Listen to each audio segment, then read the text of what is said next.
Ketakutan penyebaran virus corona telah berkembang hampir di seluruh dunia, termasuk Jepang yang telah mengumumkan bahwa sekolah dan tempat-tempat wisata akan ditutup sementara waktu untuk mencegah wabah tersebut.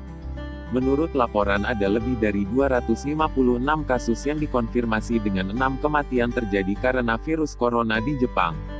Masyarakat pun dihimbau untuk mengenakan masker di transportasi umum saat bersin atau batuk agar tidak menulari virus kepada orang lain. Sayangnya, tak semua orang sadar akan kepedulian terhadap kesehatan di sekitar.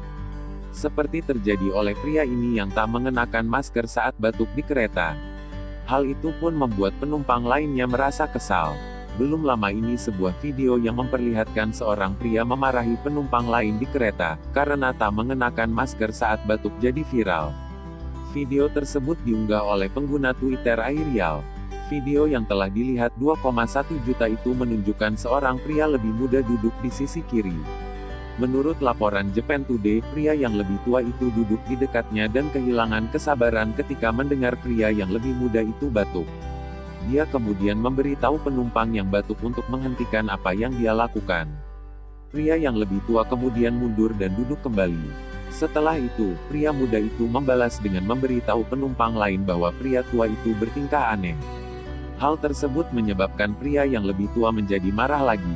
Kali ini, pria yang lebih tua mendekati pelaku yang batuk dan menggunakan kata-kata buruk dengan bahasa kasar untuk memarahinya. Pria yang lebih tua ini berteriak pada pria yang batuk tersebut, mengatakan bahwa pelaku batuk inilah ia. Harus disalahkan atas apa yang terjadi dengan mengatakan bahwa dia menyebarkan kuman-kuman. Meskipun sepertinya hanya beradu argumen tanpa pertengkaran fisik, video viral ini pun mendapatkan beragam komentar dari netizen. Beberapa dari mereka menyalahkan pria yang lebih tua dan mengatakan bahwa ia harus tetap tenang. Namun, netizen lainnya mengatakan bahwa pria yang lebih muda itu seharusnya lebih perhatian karena semua orang dalam keadaan siaga sekarang.